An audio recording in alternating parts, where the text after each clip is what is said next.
मलकुल मौत यानी मौत के फरिश्ते का तसव्वुर आखिर है क्या ये?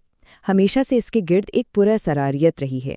चलिए आज हम पुरानी रिवायतों में इस तसव्वुर को समझने की कोशिश करते हैं, ख़ास तौर पर हज़रत आदम अलैहिस्सलाम की कहानी के ज़रिए। ज़िंदगी का अंजाम कैसे होता है? ये एक ऐसा सवाल है ना जिसने हमेशा से इंसान को सोचने पर मजबूर किया है। आइए इसका जवाब कुछ बहुत ही दिलचस्प कदीम रिवायात में ढूंढते हैं। तो आज के इस सफ़र में हम क्या-क्या जानने वाले हैं? सबसे पहले मलकिल मौत से मुलाकात का तसव्वुर, फिर उनकी एक ऐसी ताकत जो हमारी सोच से भी बाहर है। इसके बाद हज़रत आदम का वो मशहूर किस्सा जब वो अपना वादा भूल गए थे।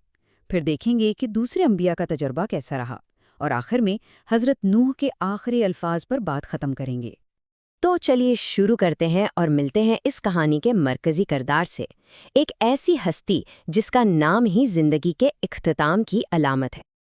मलकुल मौत यानी मौत का फरिश्ता, उन्हें इज़राइल के नाम से भी जाना जाता है। इस्लामी रवायत के मुताबिक अल्लाह ताला ने उन्हें ये ख़ास जिम्मेदारी दी है कि वो हर जानदार की रूह उसके मुकर्ररा वक्त पर कब्ज़ कर लें। ये एक अहम जिम्मेदारी है, एक इलाही हुक्म है जिसे वो पूरा करते हैं। लेकिन सवाल ये है कि इस फरिश्ते का इख्तियार कितना बड़ा है, कितना वसी है। रिवायतें बताती हैं कि इनकी ताकत इंसानी तसव्वुर से कहीं ज़्यादा है। ज़रा इस तशबीहा पर गौर कीजिए।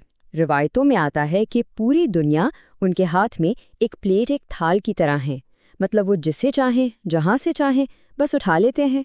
ज़रा सोचिए इस ताकत के पैमाने को और उनकी ताकत की वुसअत का अंदाज़ा आप इन बातों से लगाएं। एक नेज़ा है उनके पास जो मशरिक़ से मग़रिब तक फैला हुआ है। सोच के देखें, वो एक ही लम्हे में ज़मीन के एक किनारे से और दूसरे किनारे से रूह कब्ज़ कर सकते हैं। और जब वो तमाम रूहों को बुलाते हैं ना, तो वो सब सिमट कर उनकी सिर्फ 2 उंगलियों के दरमियान आ जाती हैं। और अब आते हैं इस गुफ्तगू की सबसे मरकज़ी कहानी की तरफ, हज़रत आदम अलैहिस्सलाम का वो किस्सा और उनका वो वादा जो वो भूल गए थे। तो हुआ कुछ यूं कि अल्लाह ने हज़रत आदम को 1000 साल की उम्र दी। एक दिन उन्होंने अपनी नस्लों में हज़रत दाऊद को देखा, जिनकी उम्र सिर्फ 40 साल थी। हज़रत आदम को उन पर बड़ा रहम आया, तो उन्होंने अपनी ज़िंदगी के 60 साल उन्हें तोहफे में दे दिए। फिर वक्त गुजरता गया। 940 साल बाद जब मलकुल मौत उनकी रूह लेने आए, तो हज़रत आदम को अपना वादा याद ही नहीं रहा और उन्होंने मौत से इनकार कर दिया, ये कहते हुए कि अभी तो उनके 60 साल बाकी हैं। यही वो लम्हा था जब मलकुल मौत ने उन्हें याद दिलाया। कहा, आपने अपनी ज़िंदगी के 60 साल अपने बेटे दाऊद को दे दिए थे। देखें, ये कितना अहम मोड़ था। यहाँ इंसानी फितरत की एक कमज़ोरी यानी भूल जाना बिल्कुल सामने आ गई। और इस वाक़े का एक बहुत गहरा असर बयान किया जाता है। चूँकि हज़रत आदम ने भूल कर इनकार किया, इसलिए कहा जाता है कि उनकी औलाद में यानी हम इंसानों में भी इनकार करने और भूल जाने की आदत आ गई। और एक और दिलचस्प बात, कहा जाता है कि इसी वाक़े के बाद से वादों को लिखने और उन पर गवाह बनाने का रिवाज शुरू हुआ, ताकि इंसानी भूल चूक की गुंजाइश कम से कम हो। अच्छा, हज़रत आदम का किस्सा तो अपनी जगह, लेकिन दूसरे अंबिया की मलकुल मौत से मुलाकात की जो रिवायतें हैं ना, वो भी बहुत सबक आमूज़ हैं। उनसे इस फरिश्ते के बिल्कुल मुख्तलिफ पहलू सामने आते हैं। तो एक सवाल जो अक्सर जहन में आता है कि मलकुल मौत दिखते कैसे हैं, उनकी शक्ल कैसी है। अगली कहानी इसी सवाल का जवाब देती है और इसका ताल्लुक हज़रत इब्राहीम अलैहिस्सलाम के एक वाक़ये से है। रवायत के मुताबिक हज़रत इब्राहीम ने मलकुल मौत से दरख्वास्त की कि वो उन्हें अपनी दोनों सूरतें दिखाएं, वो सूरत जिसमें वो ईमान वालों की रूह कब्ज़ करते हैं और वो जिसमें काफिरों की।